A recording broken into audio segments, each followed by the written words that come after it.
Hello everyone.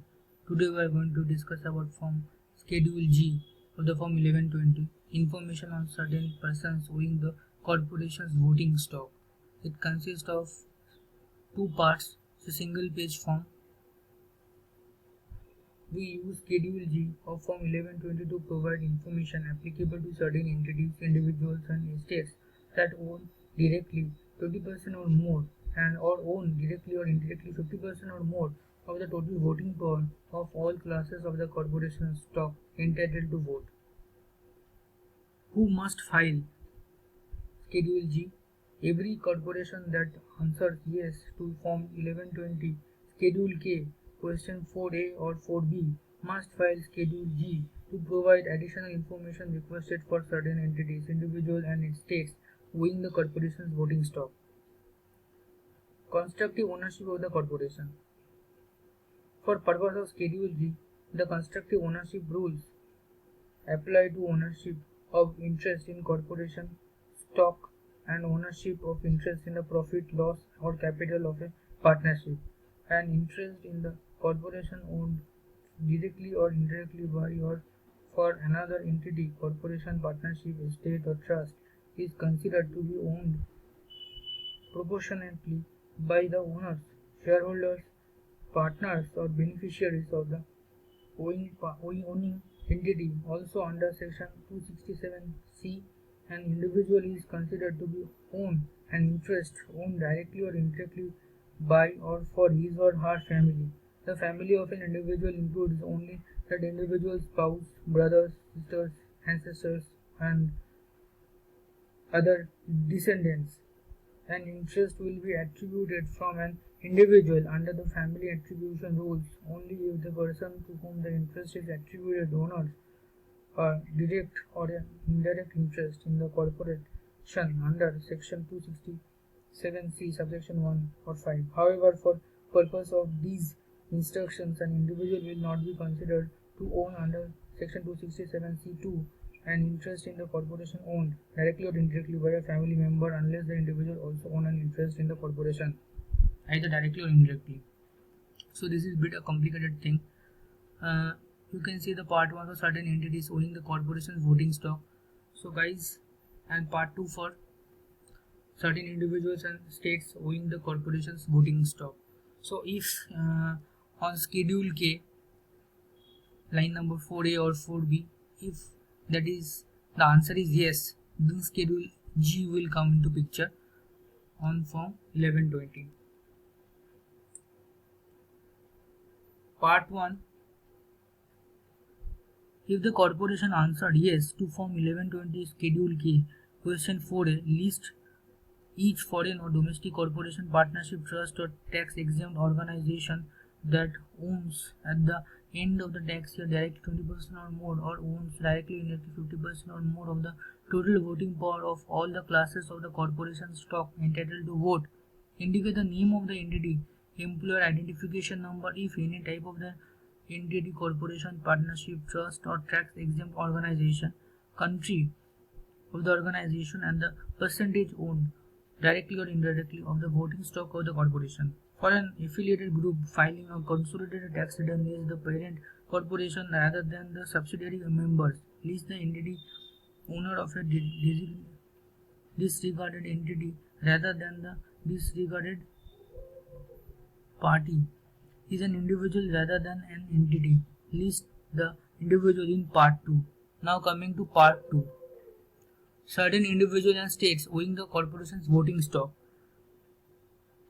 If the corporation answered yes to form 1120 schedule K question B 4B, list each individual or state that owns at the end of the tax year directly 20% or more owns directly or indirectly 50% or more of the total voting power of all the classes of the corporation stock entitled to vote.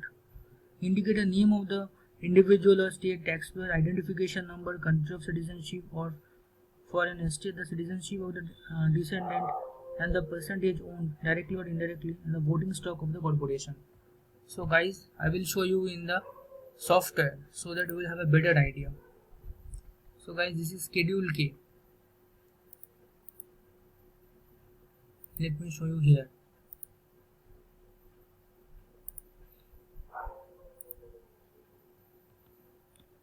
Now coming to 4A.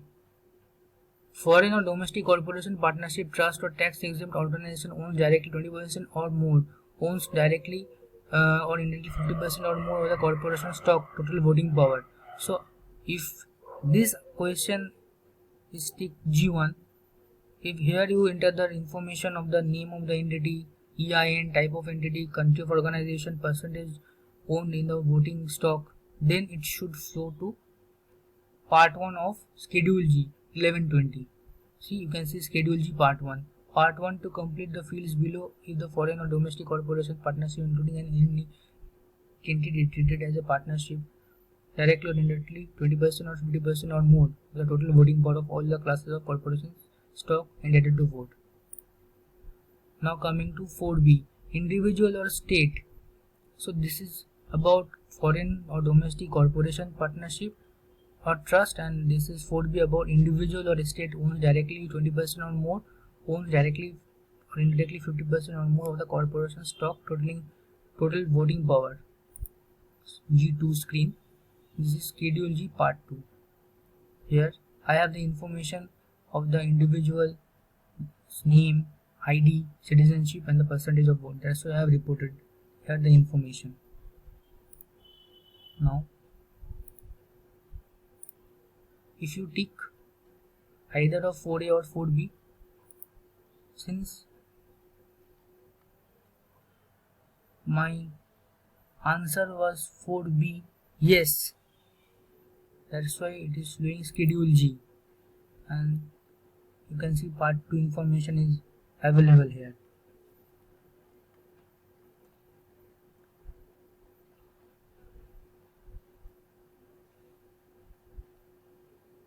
So this is basically about